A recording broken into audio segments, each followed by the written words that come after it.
From Hollywood, the NBC Theater presents...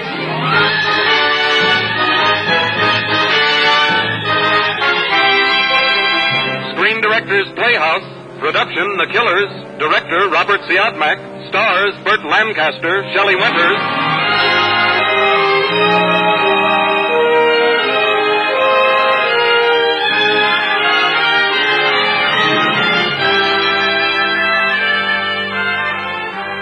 The Hollywood Screen Directors present A Postscript to Murder, The Killers, starring Burt Lancaster and Shelley Winters, and introducing the director of the film, Robert Siodmak.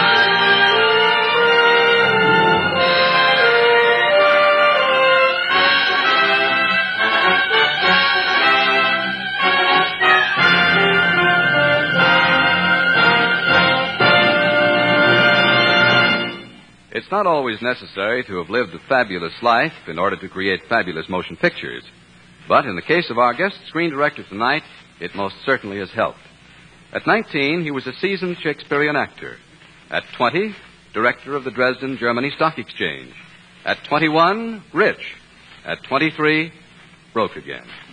At 24, he launched the brilliant motion picture career that was to bring him to Hollywood.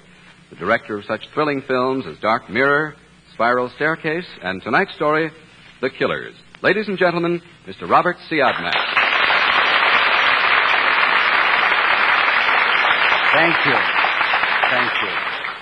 Hollywood has given the world two kinds of motion pictures which are typically American. They are the Western and the gangster films, such as The Killers. This is not to say that America is a country of gangsters any more than a country of cowboys. It means only that America has created a new and fascinating kind of entertainment. Such is our story. That instant is drama. Now here it is, The Killers, starring Burt Lancaster in his original role of Swede and Shelley Winter as Kitty.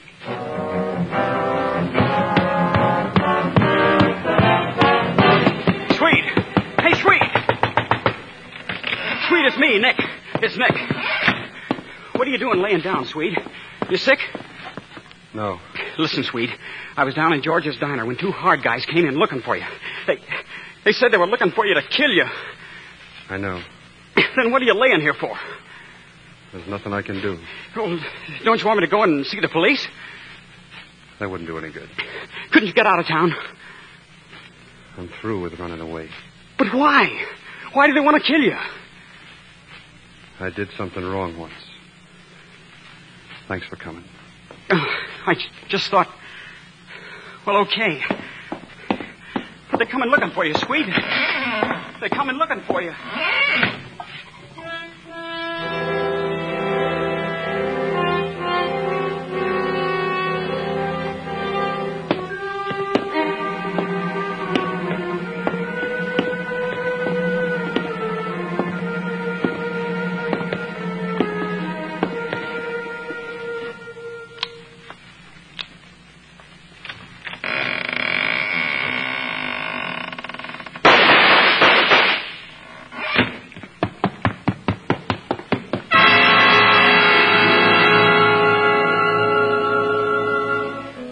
He did something wrong once. What?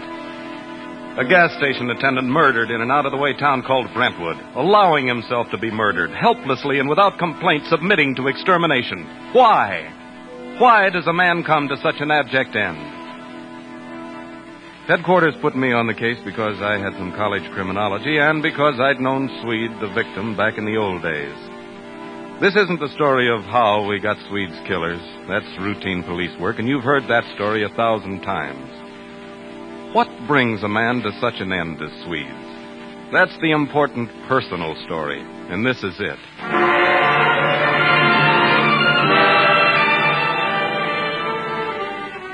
One by one, we rounded up people who'd known the Swede, some of them on the level.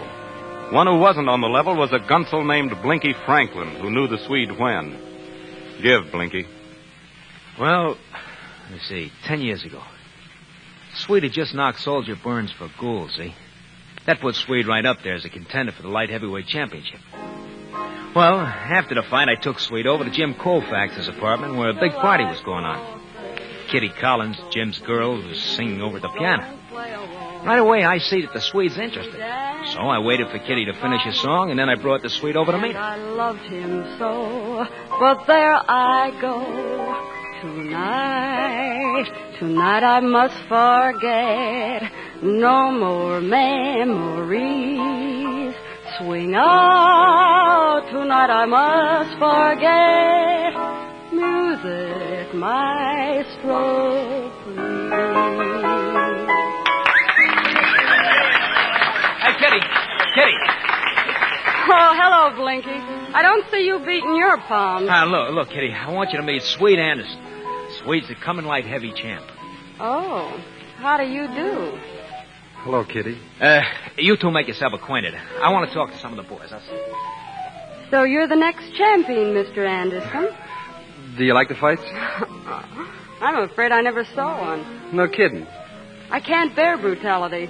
The idea of two men beating each other to a pulp makes me ill. Well, I don't get hurt. You're unusual, then. I'll go into some other racket before I let them knock me punchy. Really? It's too bad Jim is out of town. He'd like to speak to you. Who's Jim? Jim Colfax. He owns this apartment. Oh. Well, why would he want to see me? Oh, he has lots of irons in the fire. I'll arrange it for you. Well, thanks. That's swell, Miss... Kitty. Remember? I remember. Well, don't forget. I'll see you at the fight sometime.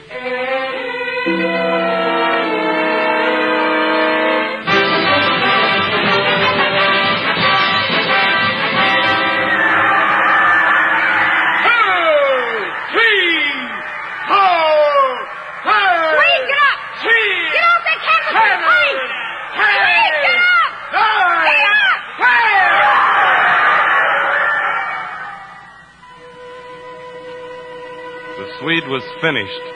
He'd broken his hand badly in that fight. He'd never fight again. For a while, I didn't see the Swede. Then one night, I was in Lou Tingle's Arena Cafe. I'd been given a tip on some hot jewelry, and sure enough, there was some of it walking in on Kitty Collins' dress. Swede was with her, looking very prosperous indeed. I let him sit down, then I walked over, trying to make it look like a social visit, for a while anyway. Sam Redden. How are you, boy? Hello, Swede. Kitty, you know Sam Redden. Yeah, I know Sam. You're looking pretty sharp, Swede. That numbers racket really pays off. Boy, you know everything. Say, that broken hand was the best thing ever happened to me. Well, how are you anyway? What's on your mind, Sam? That diamond brooch Kitty's wearing? What are you talking about? Grand larceny and hot jewelry. Do you mean to tell me that brooch was stolen? Let's take a ride downtown, Kitty. Now, wait a minute, Sam. Swede, Is this a pinch? don't let them take me. You can't do this, Sam. You're not going to stop me, are you, Swede? Look, let's you and me go someplace and talk, huh? Look, Swede, if your girl happens to be a shoplifter, I'm sorry about it. It's not true, Swede. I didn't take it. I had no idea it was stolen. Make them listen, Swede. I'll give it back. I'll leave town, but don't let them take me, Swede, please. They'll throw the book at me. Look, Sam. You don't want Kitty. I swipe that stuff. I'm the one you're after. Get me? Okay. I get you. If that's the way you want it. Yes, Sam. That's the way I want it.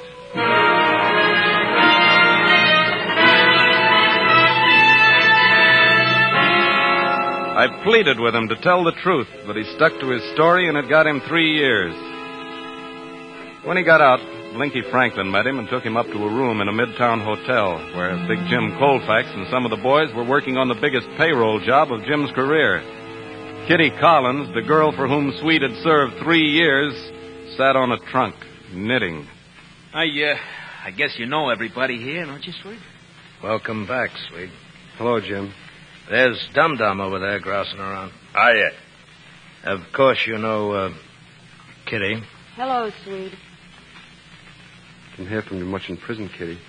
I'm not much for writing. You know that. I know it now. Let's get started, huh, boss? What's the new pitch? Pull up a chair, Swede. Now, this is big. It's the Prentice Hat Factory payroll over in Hackensack. We walk in as workers tomorrow morning and lift the roll. I'll give you the details in a minute.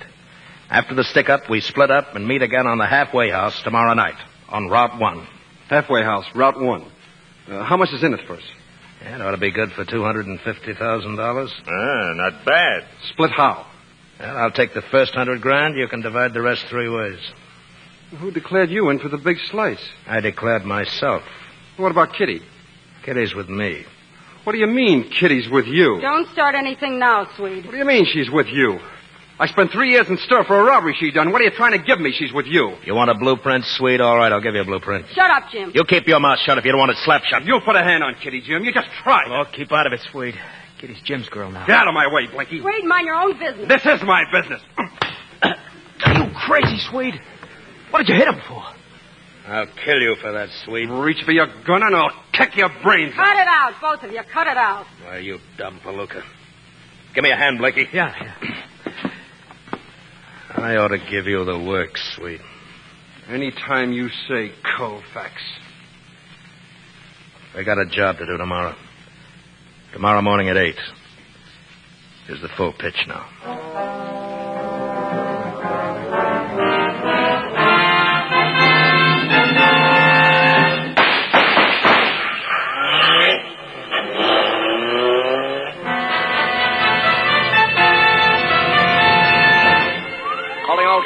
All cars watch roads leading from Prentice Hat Factory in Hackensack. Armed hold-up by at least 3 men leaving hold-up scene in 3 separate cars. All cars proceed to Prentice Hat Factory at once. All cars, calling all cars, calling all cars.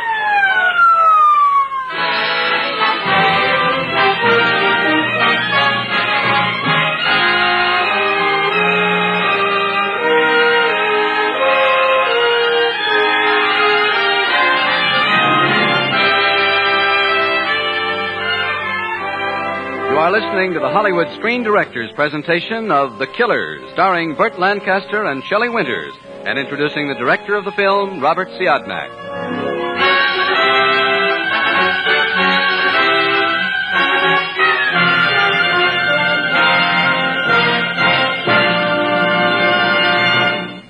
This is the concluding program in the present series. Beginning July 1st, the Screen Directors Playhouse will be heard on Fridays at 9 p.m. Eastern Daylight Saving Time under the sponsorship of Pabst Blue Ribbon Beer. The opening program in the new series will star Cary Grant in Mr. Blandings Builds His Dream House. Remember the time, July 1st, and each Friday thereafter at 9 p.m. Eastern Daylight Saving Time. We invite you to be with us then. And now, back to the second act of tonight's production of The Killers.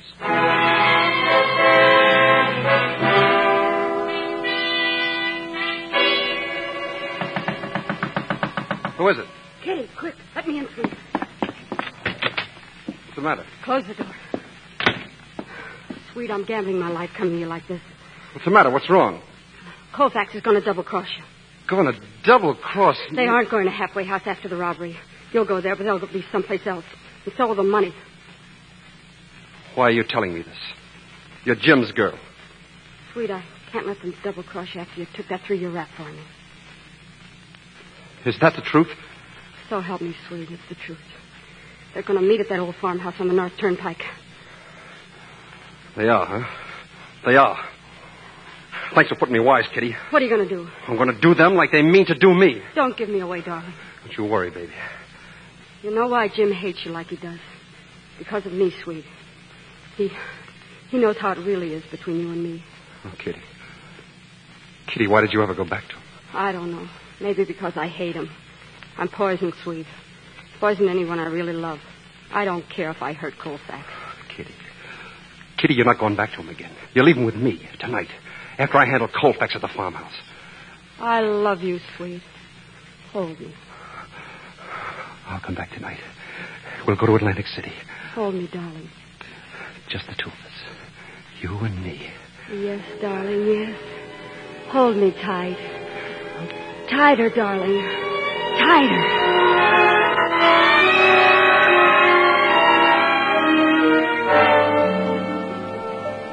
Boys, I'm tired of waiting for Swede to show up. I'll just take my money now. Shove me the suitcase, dum-dum. Let's start counting. Okay by me, boss. Start counting, Jim, so I can start counting. Okay, boys, hold it. Ah, Swede, what's the idea? Get your hands up. All three. You're reaching for trouble, Swede. Well, idea you guys had, huh? Leave me to cool my heels at the halfway house while you split the dough here. You were told of the change, that's why you're here. Shut up. I'll take that suitcase.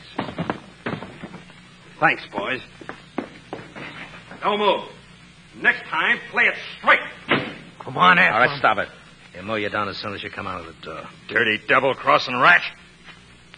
He'll get paid off, dum-dum. But good.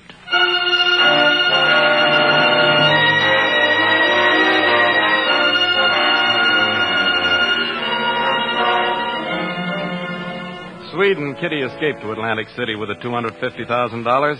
They stayed there for several days. Then, well, a woman named Queenie, a chambermaid at the hotel where they stayed, supplied us with the rest of that episode. Queenie? I was on night duty, turning down the bed. When I got to his room, 1212, I heard something smash inside. I went in, and that poor young man was asleep in the hole. I'll never forget it. There he stood, a wild look in his eyes, half crazy, holding a splintered chair in his hand. Just as I came in, he threw it at the dresser mirror. Then he just stood there, like a big hurt kid. It was awful.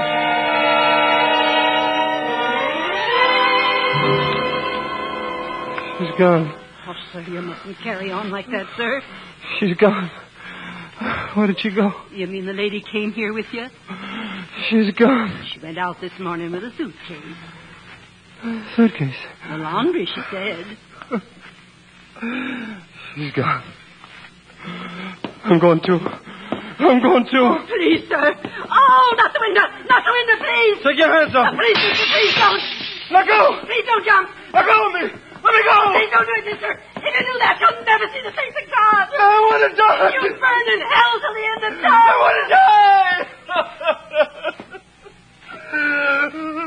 want to die. Oh, no. Not that way.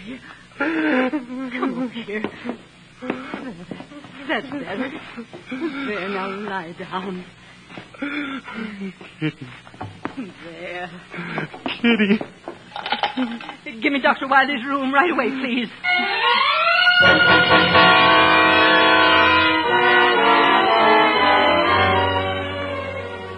Swede never saw Kitty again.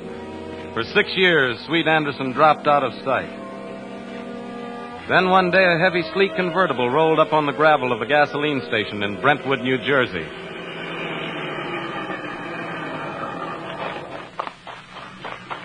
Good evening, sir. Fill her up? Yeah, I guess so, Bud. Do you usually take Ethel? Yeah. Yeah, Swede. Ethel. I must look Swedish. Everyone calls me Swede. This town got a name? Yes, sir. Yes, sir. What is it? Brentwood. Brentwood. Yes, sir. Yes, sir. Brentwood, huh? Yes, sir. Swede.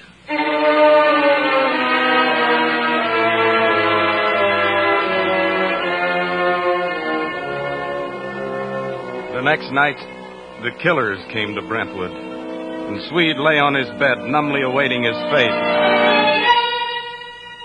I did something wrong once.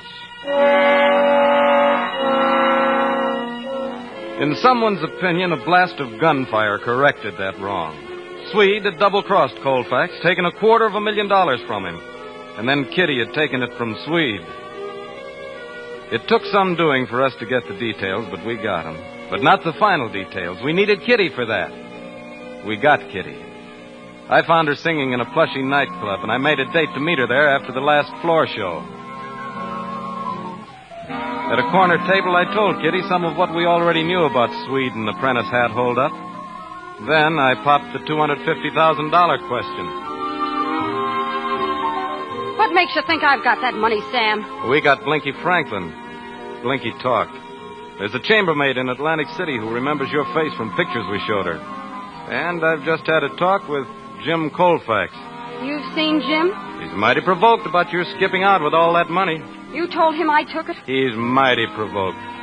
Look, Sam, suppose I raise 70,000 of the missing money. Sam, I've turned over a new leaf. I've got a home now and a husband. I'm leading a life that's worth fighting for. Sam, what can I do to save something out of that life? Tell me. Turn state's evidence.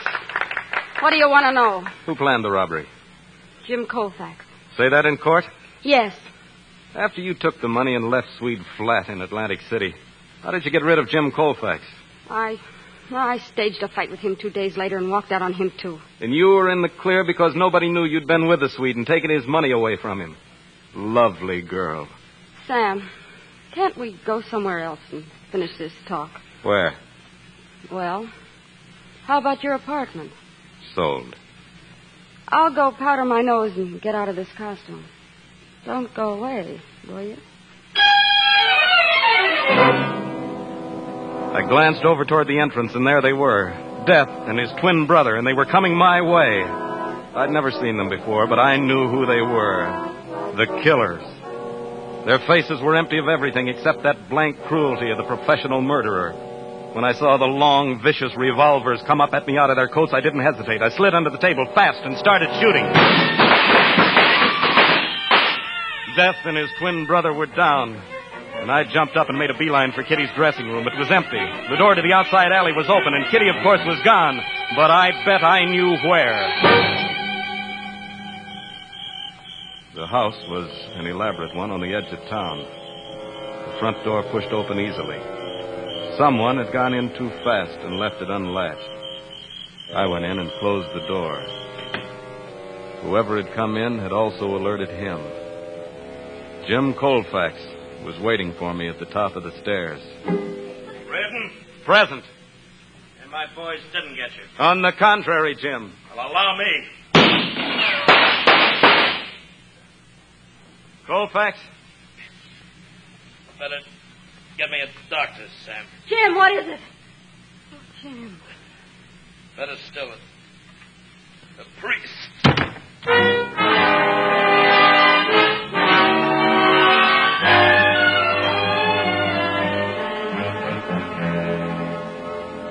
Oh, Jim. Jim, darling, I'm sorry. I love you, Jim. I know, Kitty. It wasn't your fault. Sam? Yeah, Jim. Tell me, how'd you figure it? Look, anyone can go to the Hall of Records and find out you and Kitty were married. You knew I was lying when I said I'd thrown Jim over. We know a lot of things, Kitty. I don't know why Jim sent those killers to blast the Swede. I had to. Swede was the only one who knew that Kitty had ever had the money. Poor Swede. He never knew that Kitty brought the money straight back to you.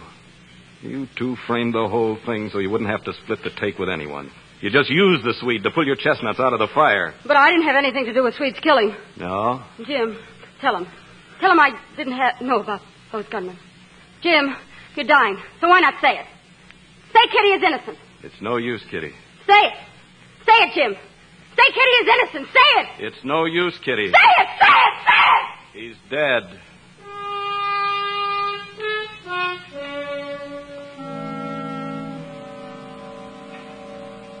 That's it.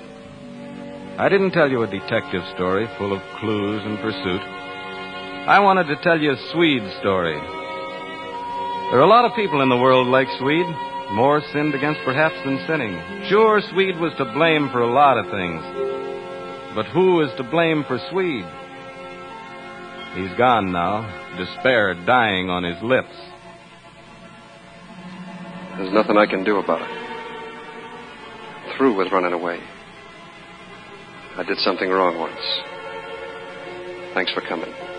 What about Swede? I read something the other day. I can't forget it. It went, any man's death diminishes me because I am involved in mankind. And therefore send not to know for whom the bell tolls. It tolls for thee. I did something wrong once. What loosed the killers on Swede? Something he did? Or something we didn't do? All of us. I did something wrong once. I wonder. What did we do wrong?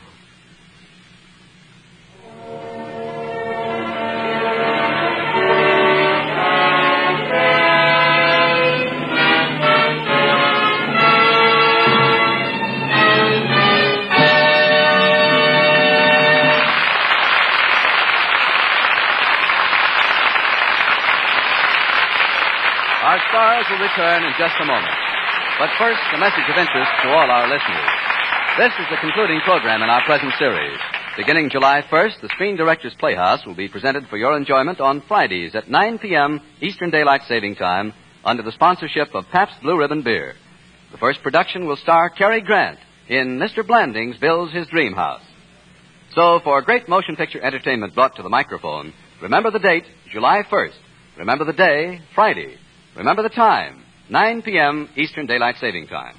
Now, here again are our stars, Burt Lancaster and Shelley Winters, and screen director Robert Siodmak.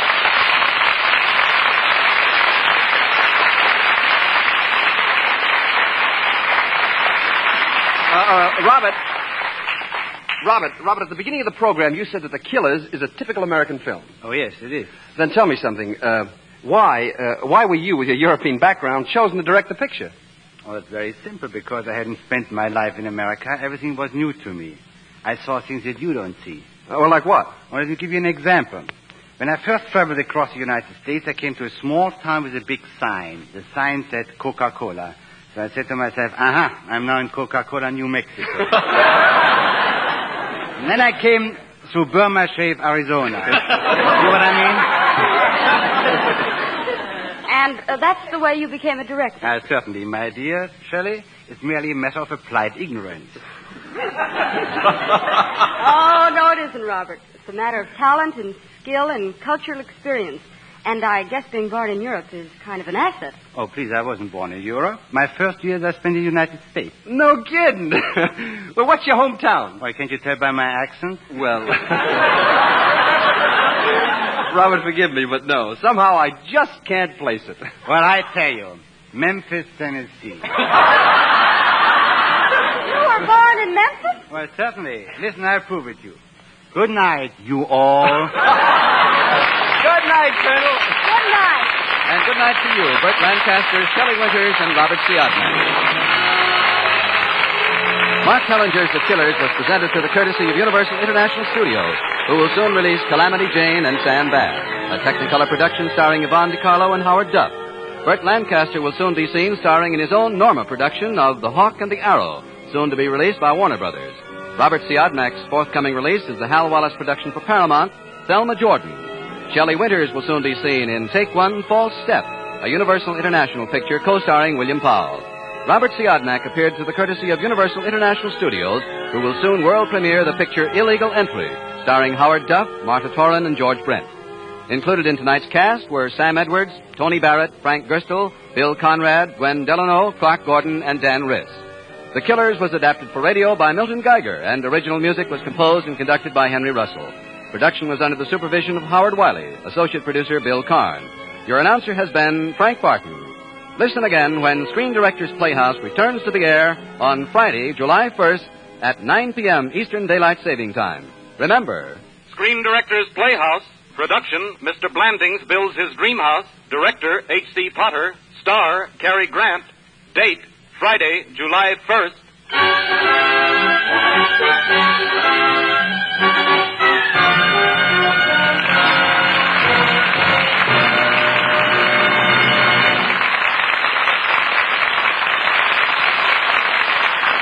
the NBC Theater came to you from Hollywood. 30 minutes of melodies follow now on American Album of Familiar Music. Then listen for Take It or Leave It with Gary Moore and Horace Height's original Youth Opportunity Program. All three follow immediately on most of these NBC stations. This is NBC, the national broadcasting company.